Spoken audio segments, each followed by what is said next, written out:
I guess there's not an intro, so we got to manually unmute ourselves. But welcome to another week of Sloppy Sundays. I am your host, Ben Gunna Dunna, the Fantasy Shotcaller, in the house with Triple OG, man, the mind behind Sloppy Sundays, my man 7 o'clock. How we doing? How we feeling? How we living tonight? Hit that unmute button real quick.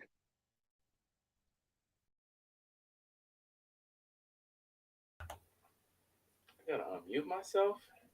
What's going on, network? Y'all acting different. Y'all got this new app out now. Y'all don't know how to give people intros. We gotta unmute ourselves. I was gonna say, in the words of the good brother Big E, aka the fancy football big guy, I'm blessed and highly favored. My man. So it was extra sloppy. I feel like week one was such great football. It kind of has just gone downhill from there.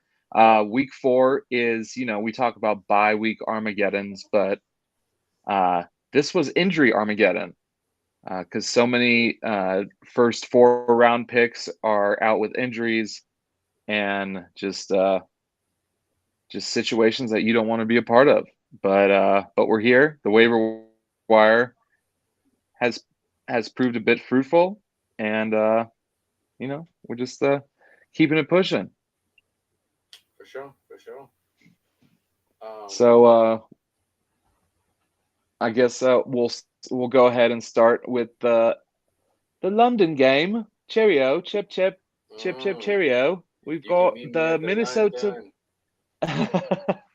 got the Minnesota Vikings visiting the New Orleans Saints in a grudge match of the ages. It seems like every week it's a grudge match for Marshawn Lattimore because he's just an angry young fella.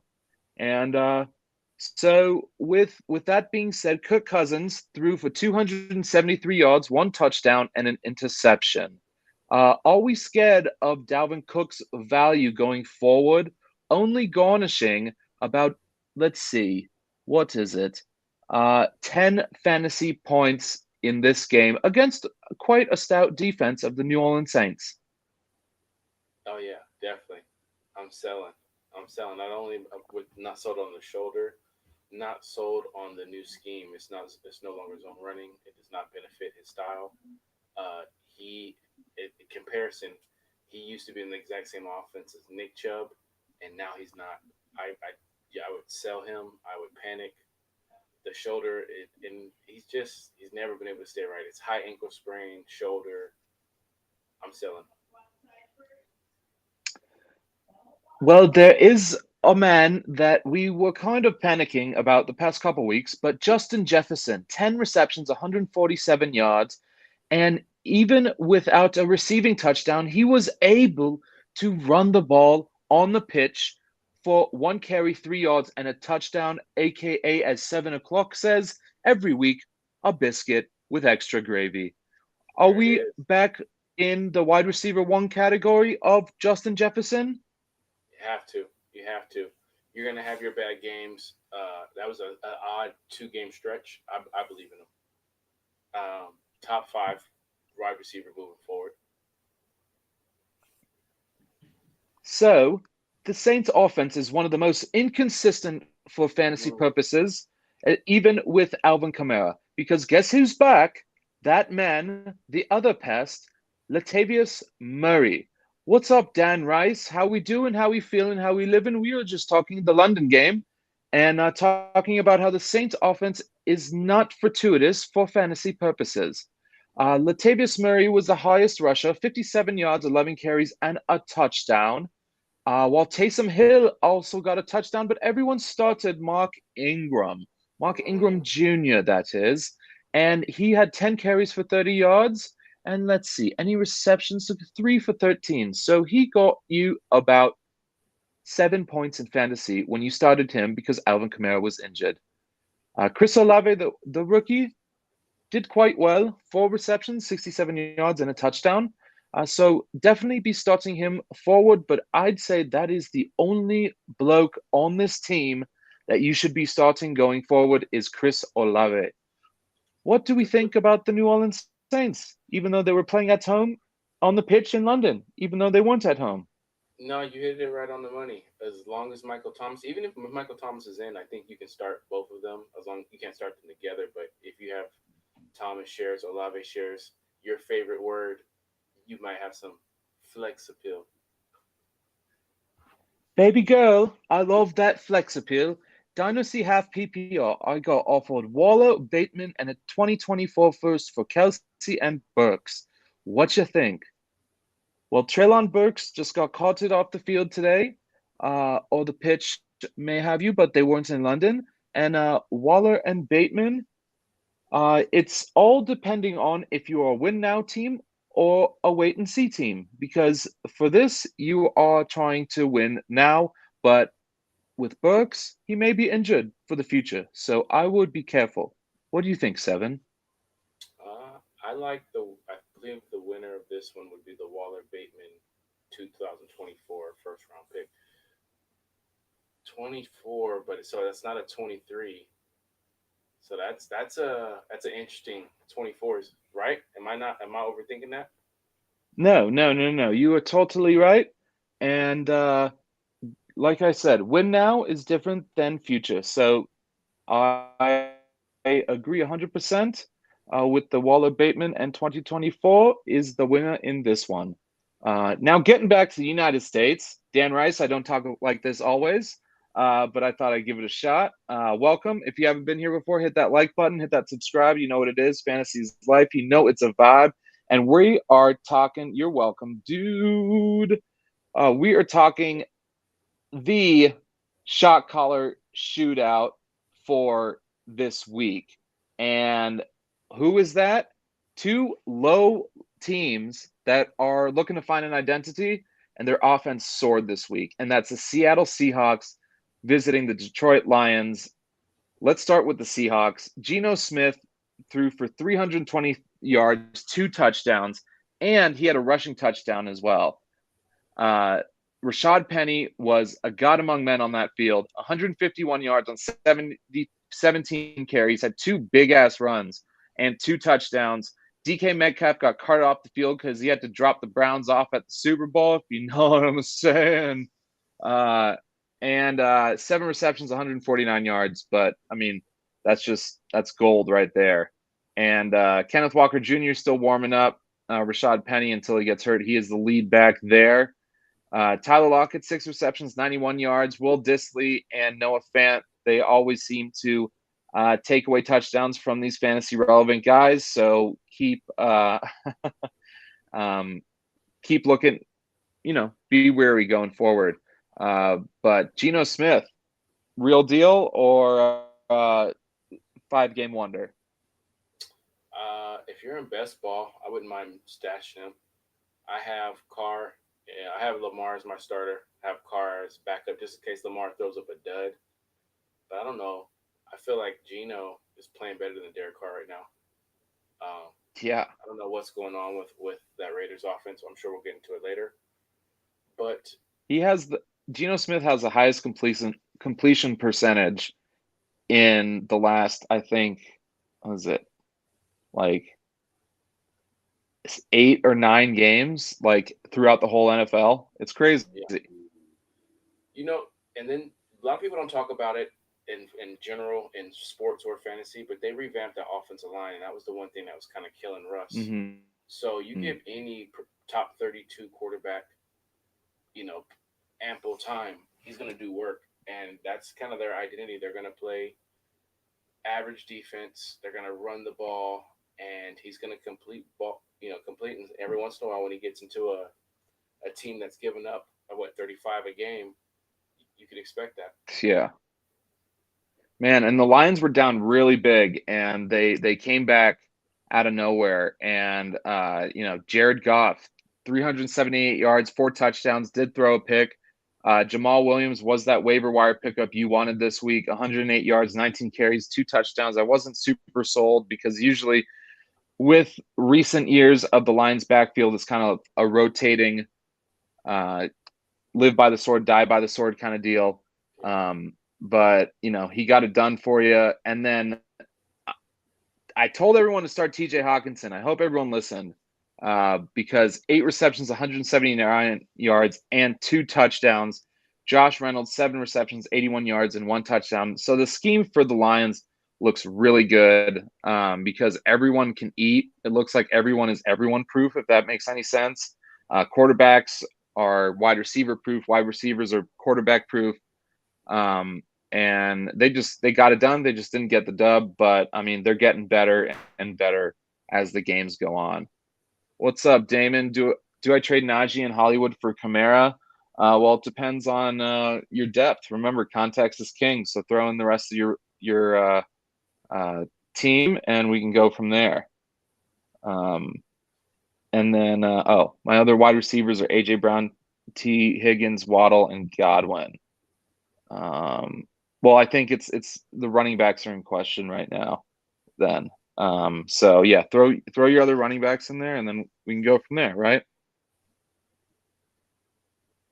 I agree. So, what's your take on this Lions team?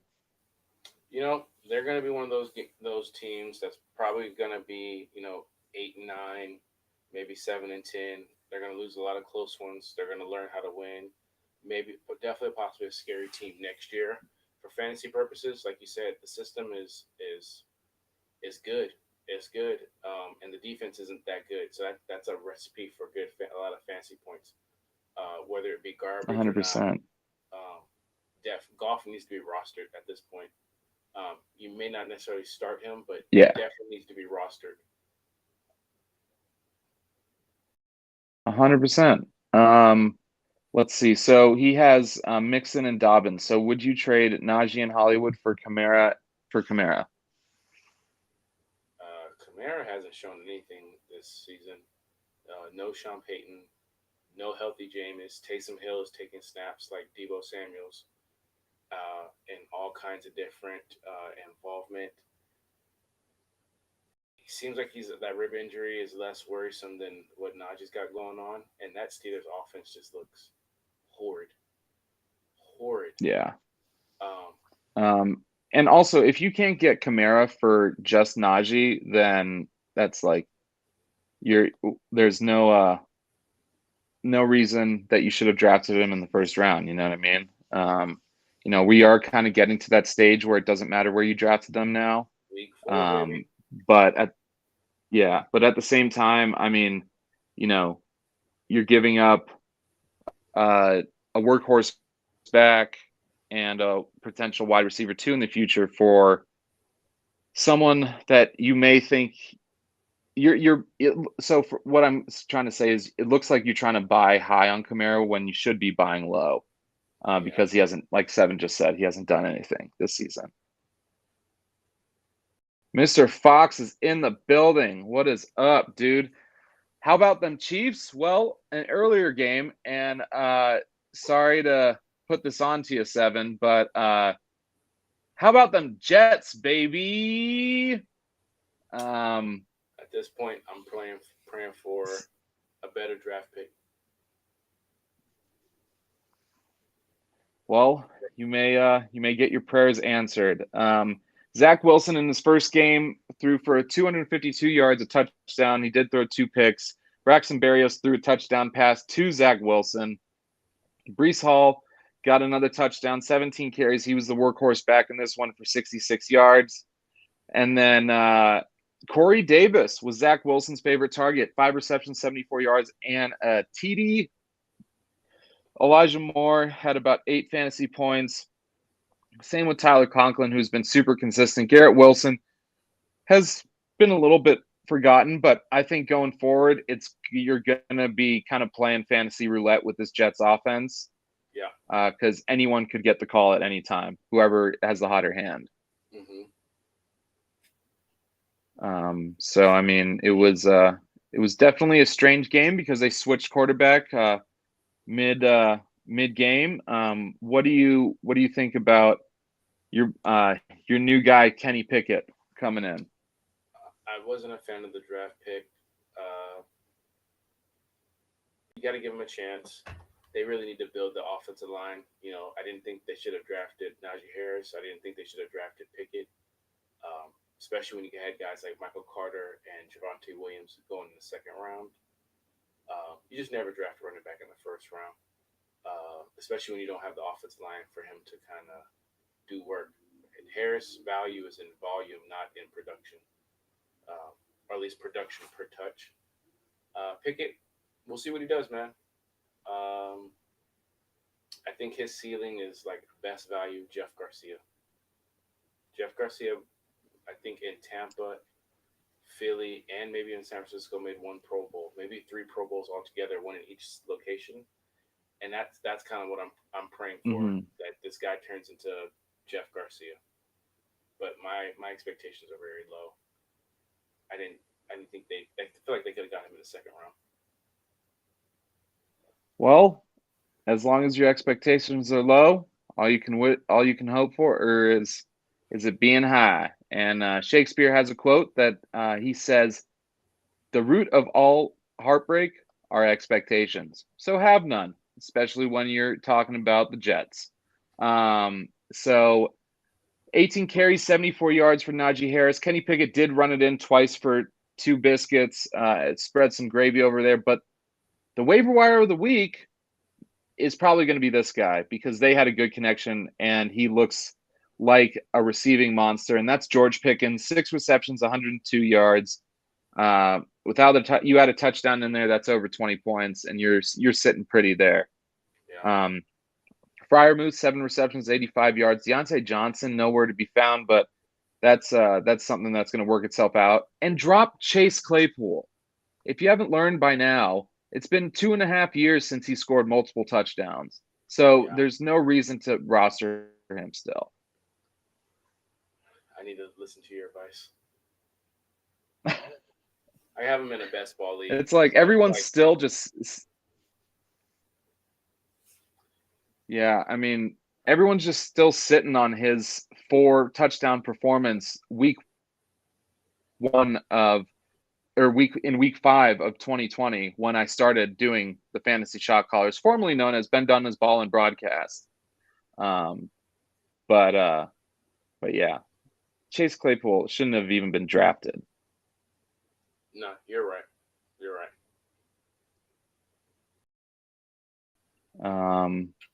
But yeah, what do you think about George Pickens? I mean, definitely have to roster him. I still don't know. I need another game. I know he had that fabulous catch, and he's got his first C note this week. But I need a little bit more consistency. I need to see more. Hopefully, I'm not our followers. Guys, shout out to the network. Shout out to the Melon app. But people who follow us religiously, hopefully they're not in a position where that's even a question. He should be on your bench. But if something crazy happened, you had Keenan Allen and you had someone else who go down, or maybe you went triple RB, quarterback, tight end, and your receivers aren't producing, then I can see you starting them. But definitely you have to roster them. Yeah. Would y'all do T. Higgins and Hollywood for Jamar? No.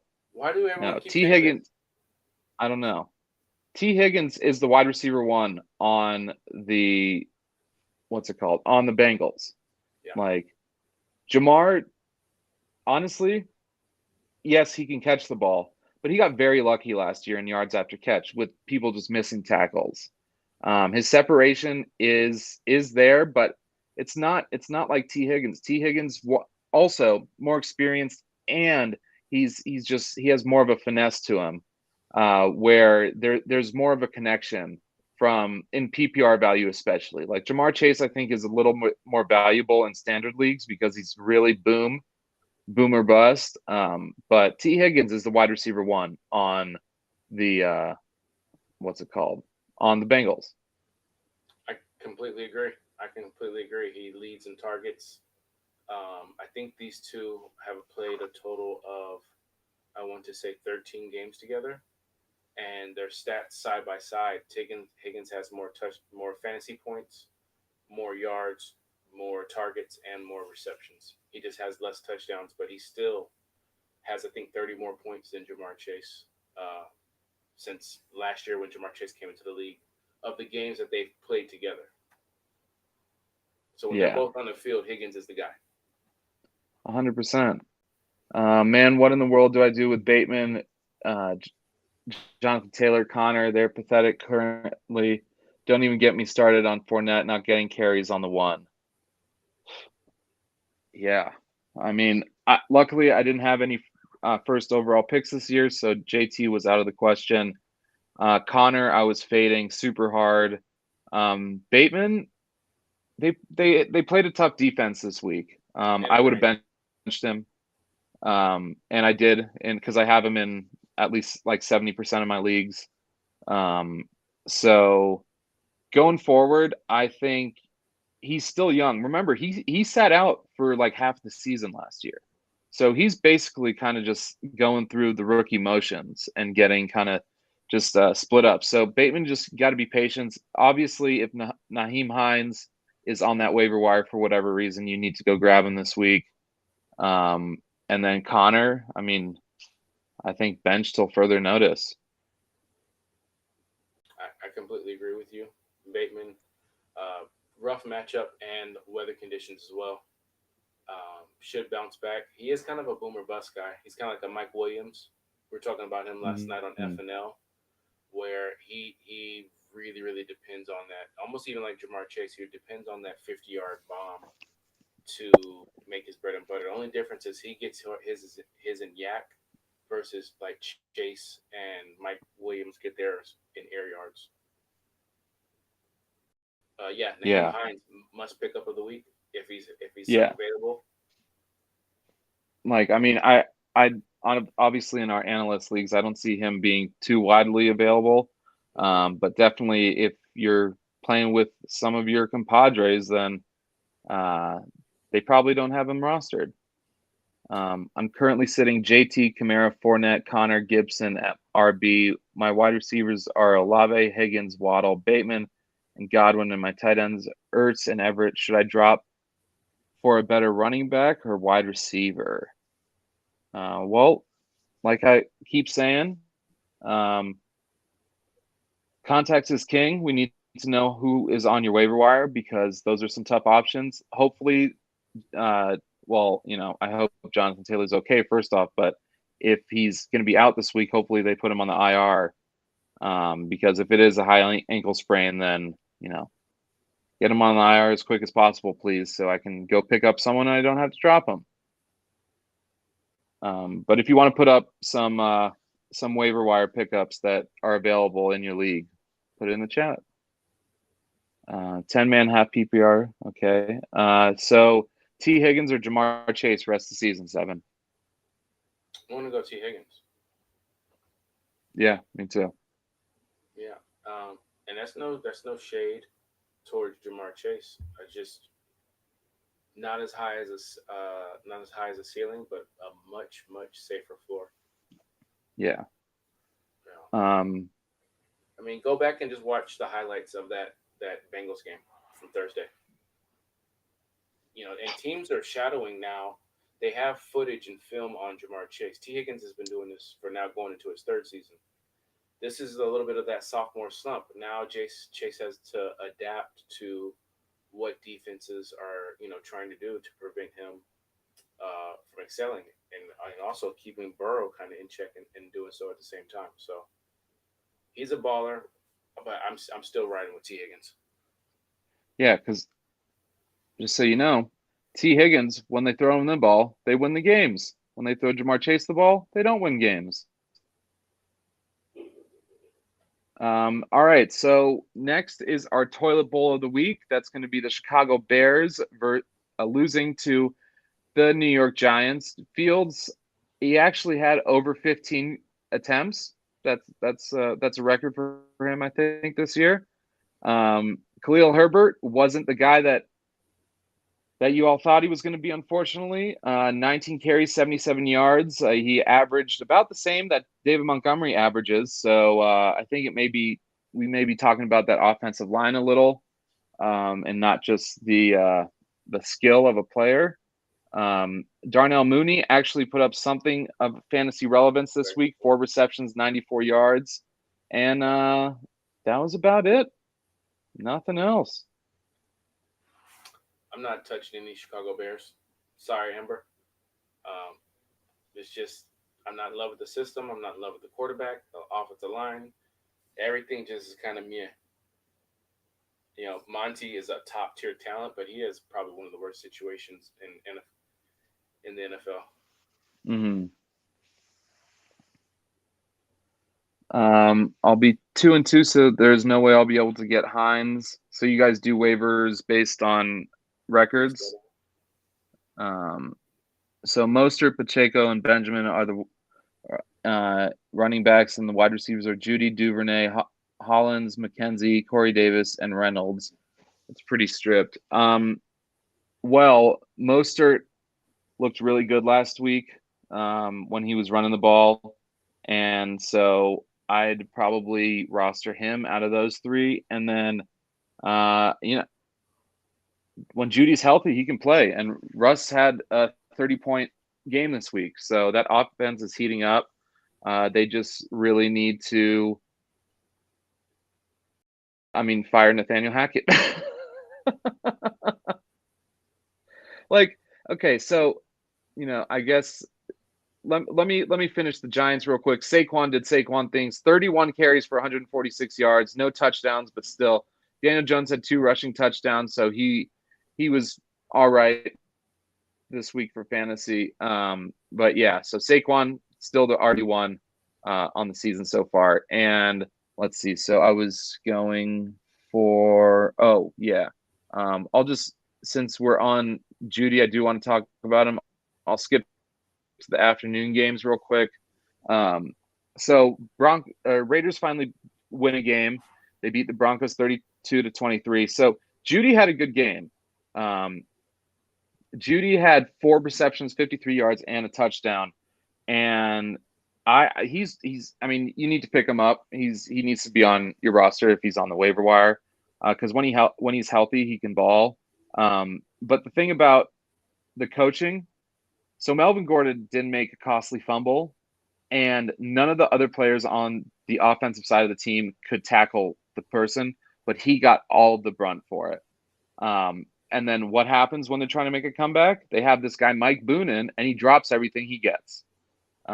So that's on coaching. You got to suck it up. And if you want to win games, because you just paid Melvin Gordon a little bit, but you still paid him. So he's got to do something, especially with Javonte going down. I agree. He's a former Pro Bowler. Put him in. Mike Boone has never done anything. Yeah. Maybe a week 1 fantasy wonder. Other than that, I don't.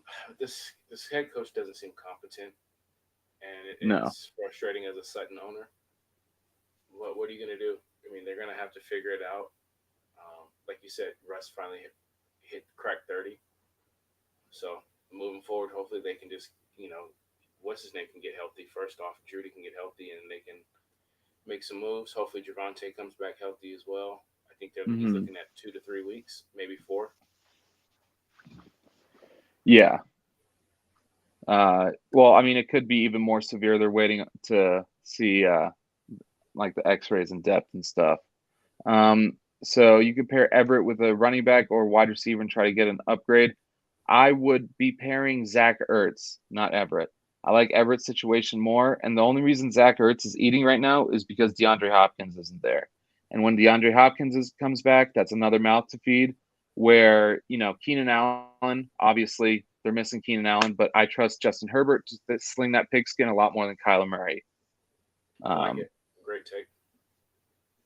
So yeah, I'd because both of them had great games today. So package Zach Ertz, his old ass, with a running back or a wide receiver to upgrade.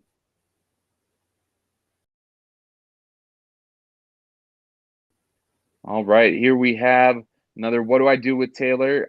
Before I answer this, if you haven't already, hit that like, hit that subscribe. You know what it is. Fantasy is life. It's a vibe. We do this for you. We are here every Sunday, at this time, whatever time zone you're in. But Jonathan Taylor, Nyheim Hines, if he's on your waiver wire, you got to go grab him. Spend all the fab you can on him because high ankle sprains are nothing to gawk at. And yeah, I mean, it's going to be tough, but we'll get through this. And sell high on Hawkinson and Dobbins. What do you think, Sev? Not Dobbins. I think he's going to be the guy moving forward. He's explosive. He's going to be a problem. I think he's definitely going to give you return on investment. I know you probably spent a fourth or fifth round draft pick on him. He missed the first 2 weeks, limited touches last week, heavily involved this time, and I think his touches are just going to get higher and higher. Hawkinson scored a touchdown last week. He did amazing things this week. I don't know what you can get for him. I can't name 12 tight ends that are better than Hawkinson. I can't name 8 better than Hawkinson. So you got a top 8 tight end in him. I think you have a solid RB2, great flex in Dobbins. Unless your team is just stacked in a 10-team league, I would feel comfortable keeping both. Yeah. And it depends if you need upgrades on running back and wide receivers. Remember, context is king. So can't know what to trade for if we don't know your team. You know what I mean? I see that argument. I'm a Philly fan, so I'm a little bit of a homer on Ertz, but I'd be willing to shop him. Well, he's not on the Philadelphia Eagles anymore, and he really wanted out of there. So shop him like the Eagles did, and look where the Eagles are now. But I understand. Okay, bars. Okay.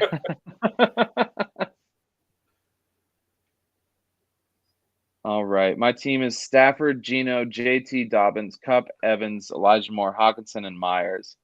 12-man, 0.75 PPR, 2 running backs, 3 wide receivers, and a flex league. So you need upgrades, obviously, now at running back and QB.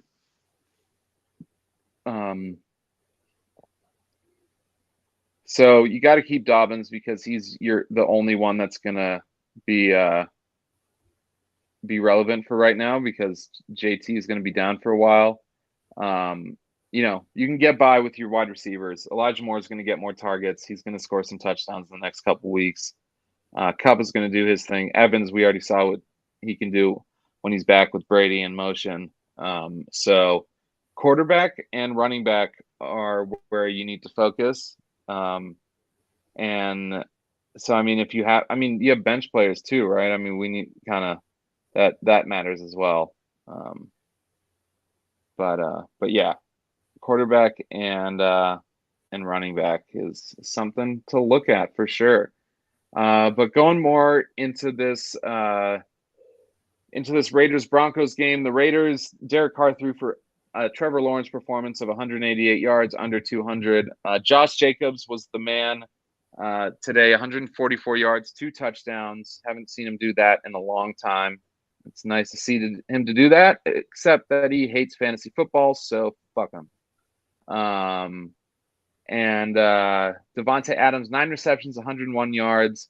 He did get heavily targeted, but Derek Carr doesn't know how to time the wide receivers correctly, unfortunately, because he's throwing at their backsides. And yeah, that's about it. I mean, are we worried about Darren Waller? No, but it's not looking good. Again, it's hard to name eight tight ends that are gonna, consistently outperform him. It's I think that overall, unless you have Kelsey, it's pretty much a rough year for the tight ends. Everett looks like the steal of the tight ends this year. But it's Pitts doesn't look the great. Schultz hasn't been healthy. Kittle hasn't been available, and then when he did play, he didn't look good. Hawkinson caught a biscuit, but outside of this week, he hadn't done anything, So I think you. I think. Yeah, I think we're also are seeing a little bit of changing of the guard with tight ends too. Njoku's coming onto the scene finally after so many years. Let's see. Tyler Conklin is doing things with the Jets consistently, having 10-plus point performances. Even Hayden Hurst had over 10 points this week.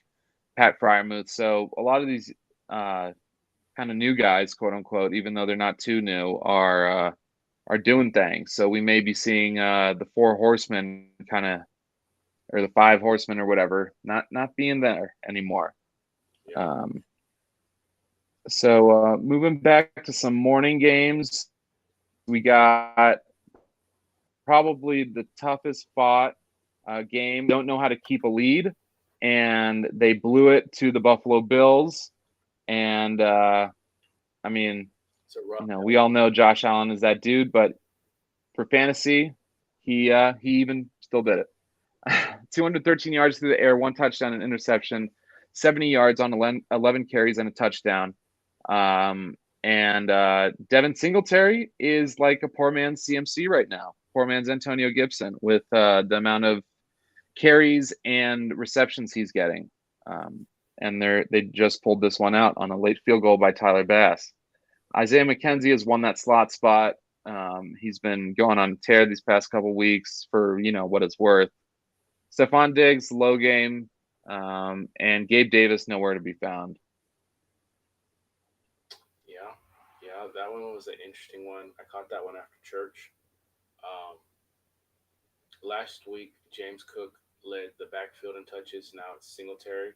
I don't think you can trust any of them. If there was one guy, that would be so lovely in that offense. But unfortunately, it's a three-headed monster between Moss, Singletary, and Cook. Diggs, only 4 receptions was odd. Let's look forward to see him bounce back. He is obviously a stud, top 5 receiver. Allen is going to do what Allen does, man. Lamar, critical interception in the 4th, which ultimately led to the game-winning field goal drive. Field goal drive. So something to look for, to pay attention to. Yeah. So his bench is Mooney, Palmer, McKissick, Conklin. I'm assuming that's Justice Hill, Tony, and Geno Smith. I'd probably sell Hawkinson high right now and keep Conklin and just roll with a boomer bust at tight end and kind of circle through. But you can drop Tony. There's no reason to keep him around right now. Yeah. But yeah, Lamar did lose the game for them. He did have 11 carries for 73 yards, under 150 yards through the air, a touchdown. J.K. Dobbins finally is back, I think. But, Justice Hill is not that bad either. I think he may be a nice waiver wire stash just in case something happens to J.K. Dobbins because he looks pretty elusive. And he's young too. So, going forward, it could be a low stash point in deeper leagues. Devin Duvernay had the most receiving yards. J.K. Dobbins, 22 yards through the air. Rashad Bateman, nowhere to be found, but that's all right. Tough Bills defense. I'm surprised that they scored as many points as they do, but, former MVP looking to make a second coming at it. Kind of let you down fantasy-wise, but I kind of knew that going into this game because of the Bills' defensive scheme. No matter who they put in there, it's gonna help them. Yeah. Let's see.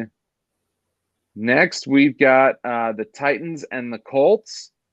I'd consider this another garbage or a toilet bowl of the week. The 2-2 Titans now have beaten the Indianapolis Colts at 1-2-1.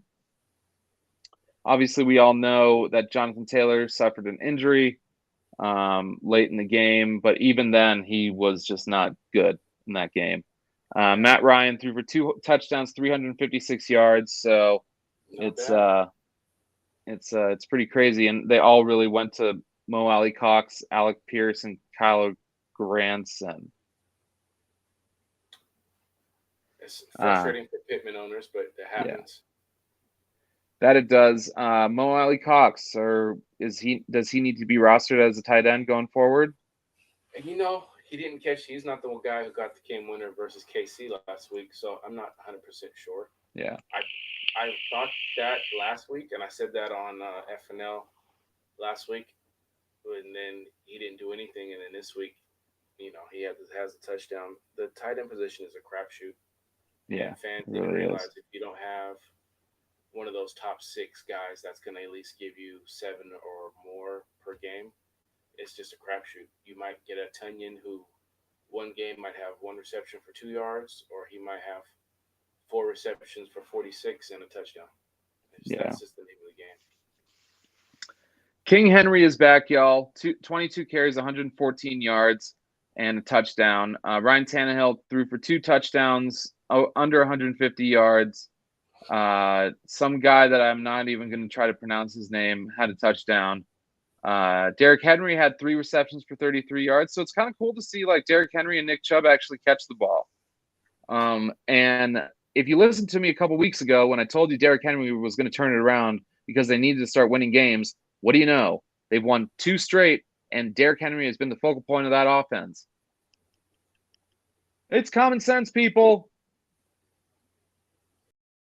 But Treylon Burks carted off. Poor guy. Well, hopefully he recovers soon. Word on the street is he can't catch a break. Sorry. My man. Sorry. So we're running short on time, so I'm gonna keep it trucking. Chargers Texans 34-24. Austin Eckler finally showed why he was the number 3 overall pick in most leagues. 60 yards on 13 carries, 2 touchdowns, had 6 receptions, 49 yards, and a touchdown. Mike Williams, 7 receptions, 120 yards. I mean, this Texans offense is probably going to have the number 1 overall pick next year. Or not offense, just the Texans team.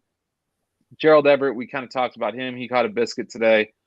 And then everyone else is kind of not really noteworthy, other than obviously Justin Herbert did have a bounce back game. Looks like he's tough as grit, fighting through that rib injury. I've injured my ribs. I'm not a professional athlete, and that shit hurts. Yeah. Davis Mills, 2 touchdowns, 2 interceptions. Dameon Pierce, 75-yard run against a pretty good defense, obviously without Joey Bosa, but still, he got about 25 fantasy points, and I know that because I only have him on one team, and he was on my fucking bench. Thank you very much. And if I played him, I would have won that game. Nico Collins was the leading receiver, only on 3 receptions, but the most targets went to Mr. Consistent Brandon Cooks. 7 receptions, 57 yards, and a touchdown. Rex Burkhead also scored, which people were kind of afraid of. But it didn't matter because Dameon Pierce did his thing on that 75-yarder. Yeah. If you subtract that 75-yarder, he didn't have that much of a Oh, no. But, hey, he got it, and you got to count it. Yeah. And if you're still here or just stopping by, hit that like, hit that subscribe. You know what it is. Fantasy's life. It's a vibe. Cleveland Browns lost to Atlanta Falcons. Both of the teams are 2-2. Jacoby Brissett, 234 yards. Couldn't find his number 1 wide receiver in Amari Cooper to save his life. It looks like AJ Terrell is that guy because he keeps shutting down these top tier wide receivers week to week. Nick Chubb is continuously showing that he was snubbed out of the first round for people you drafted like Dalvin Cook, even Jonathan Taylor, Najee Harris. 19 carries, 118 yards, and a touchdown. Kareem Hunt, another letdown kind of game. 10 carries, 49 yards, 2 receptions, 19 yards. And they were down in this game too, and they still didn't use Kareem Hunt. So that's kind of telling that they kind of want to ship him off, I think, and don't want to give him that contract. Njoku had a costly fumble, but he has proved pretty solid fantasy back-to-back games. He was the leading receiver with 5 receptions, 73 yards. Nick Chubb got mixed in, 2 receptions, 19 yards, and kind of everyone else. Donovan Peoples-Jones just had one of those games that is probably going to, come and go as it pleases. What do you think about this Browns offense? You know what? Runs through Nick Chubb. It was a mockery. It was disrespectful when Fantasy Pros had Nick Chubb. I think it's their 32nd ranked player. 32nd. What is that? 3.5? 3.6? Yeah. What league do you know where Nick Chubb is going 3rd round? Like, that was the biggest joke. That was like the biggest boat of confidence that me and you can actually do this. Because if they're getting Yeah. paid to sell people that Nick Chubb is a third round, is the 30th best player in fantasy football, then I know I'm gonna make it eventually. So Yeah. It's uh, absolutely ridiculous. yeah, Chubb must start.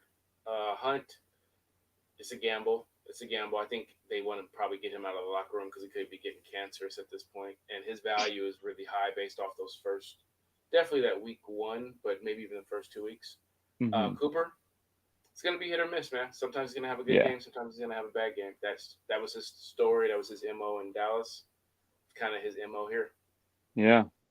Um, so we have a conundrum in the South in hot Atlanta.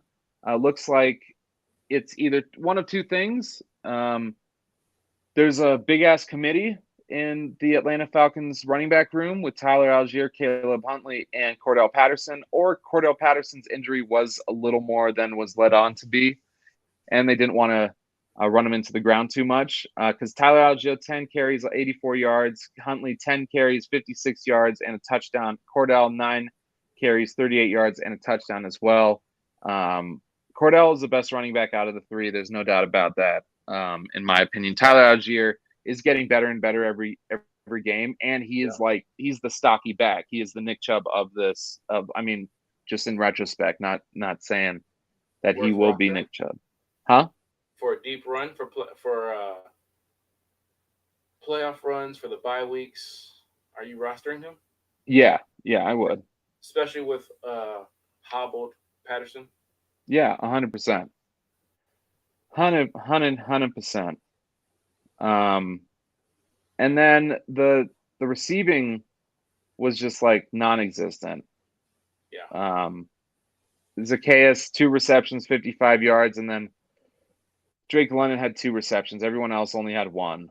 It's Oof. very surprising that the Falcons won this game, but Jacoby Brissett couldn't catch a break. He was getting cooked like the brisket he is. I like it. Next, going to the Cowboys beat the Commanders. Cooper Rush won another game against the lowly Commanders. Carson Wentz was a 2-game wonder, and that's just his MO every year. So yeah, it's going to be tough to play him going forward. The offense was a bit stagnant. Dotson did score another touchdown. Curtis Samuel had his worst game of the year.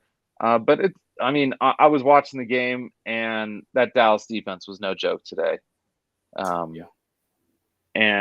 So I'm still super high on Curtis Samuel. Just had a down game. I think he still is the most versatile wide receiver on that team, and look for him to keep jumping higher as we move forward.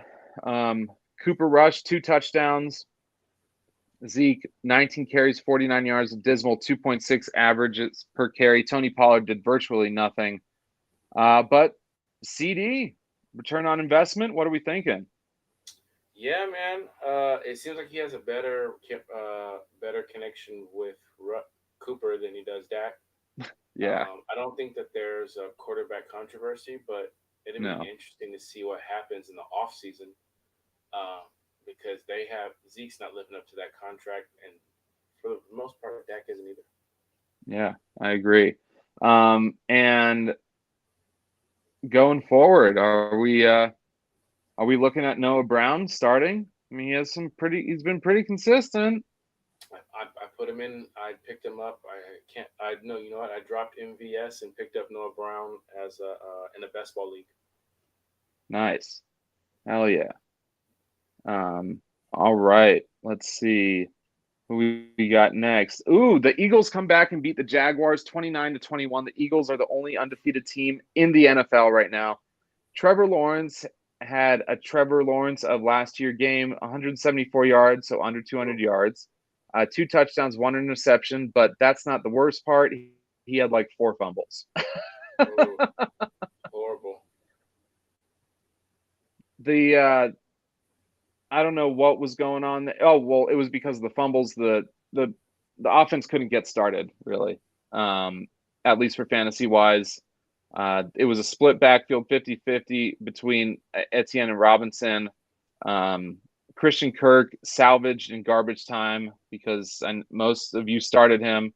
I told everyone, I was trying to tell everyone not to start him, but just because of that Darius Slay. But Darius Slay got injured, so we'll see what happens going forward with that Eagles defense. Best wide receiver to pick up in waivers: Mooney, Zay Jones, Dobbs, 100%. He has the best quarterback out of the three, and he's scored double digits past 2 weeks, and he's just going to get better. Yeah. And they're treating he's already giving him Devontae Adams wide receiver screens. So I mean, that just shows you he wants him to be his wide receiver one. And Allen Lazard scored more points than him today, but I wouldn't expect that going forward. It's really funny. It seems like Trevor Lawrence really likes the guy, whoever is in that slot position, because Jamal Agnew filled in for Zay Jones today and scored 2 touchdowns. So I feel like who is ever in the slot for the Jaguars is going to be rosterable in really any format. I like that. Eagles, Jalen Hurts, 204 yards, no touchdowns through the air. Did have a rushing touchdown. Miles Sanders, though, is that dude. Jeez. Contract year, man. Yeah, 27 carries, 134 yards, 2 touchdowns, and had 2 receptions for 22 yards. And excuse my French, but to all you TikTok trolls out there, fuck you. Thank you very much. I told you to draft him if you're going wide receiver heavy in the first rounds, to draft him in the 7th round, and he'd be a league winner. What do you know, baby? Thank you very much. Where are my roses? God damn it. I'll go buy them myself.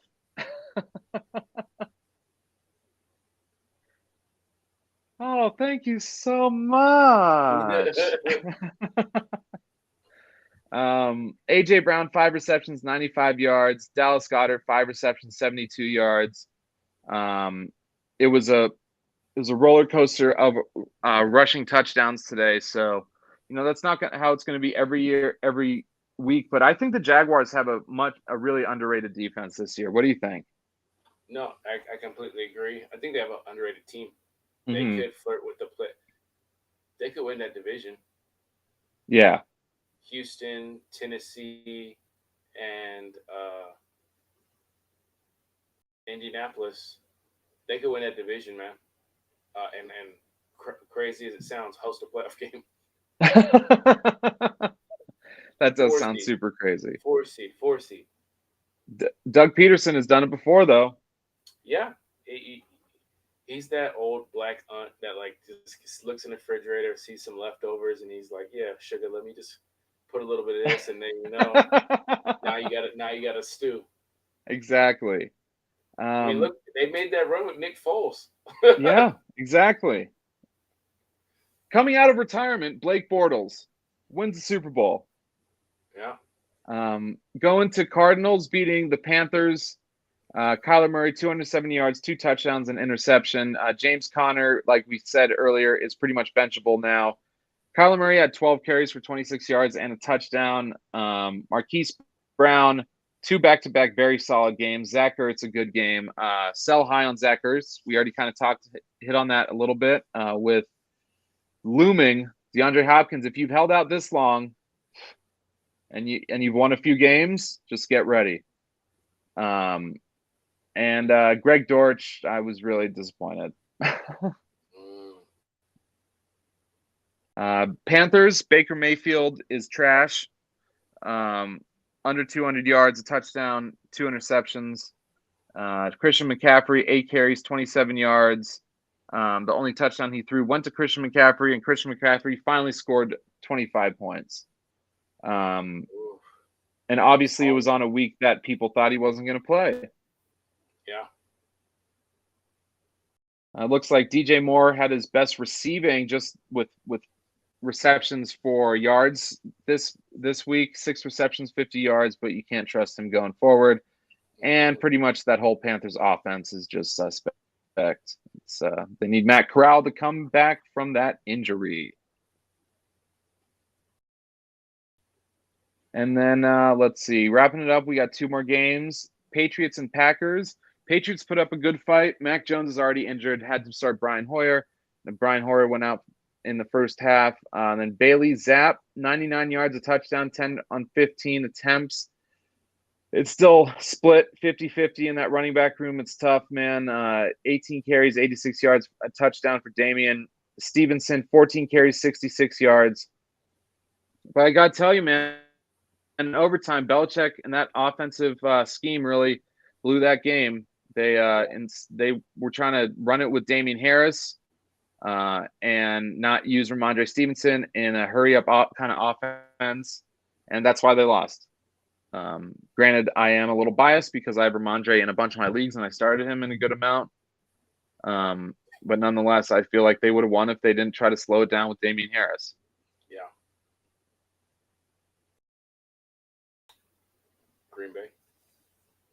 Green Bay, Aaron Rodgers, 251 yards, 2 touchdowns, still getting the groove of all these new guys. 110 yards on 16 carries for Aaron Jones. A.J. Dillon, most of his yardage was just trying to win the game and drive the ball down the field for that game-winning field goal in overtime. Alan Lazard, 116 yards, 6 receptions. Romeo Doubs, 47 yards, 5 receptions, and a touchdown. Kind of touched on him. And 7 talked about Robert Tonyan a little bit. 1 touchdown, 2 receptions, 22 yards. One of the receptions was a 20-yarder. So that's pretty much all the production there. And Randall Cobb, though, Aaron Rodgers goes to Randall Cobb when they need a big play. And he looks probably better than he has in the past 5 years. So he'll be interesting going forward as well. And then the last game of the night, kind of just hitting it quick. The Kansas City Chiefs beat the Tampa Bay Buccaneers at home to move to 3-1. Patrick Mahomes, 249 yards, 3 touchdowns. CEH, is he for real? I think he is, man. A contract year. He's got a young upstart by the name of Isaiah Pacheco, literally on his heels. As long as he's upright, I think you got to play him. Yeah. Yes. Unfortunately, finally, but I still, other than Travis Kelce, I don't trust anyone on this Chiefs offense week to week. I agree. CEH is a product of the system. It's not him. Yeah, I agree. Okay, so next episode, we'll just say I agree back and forth. Not even just I agree. I concur. We'll come up with different synonyms. And then Brady had 3 touchdowns, 385 yards. They'll figure it out. They're not a bad team, but Leonard Fournette just shit the bed. They were down for the whole game, so there was no really running the ball.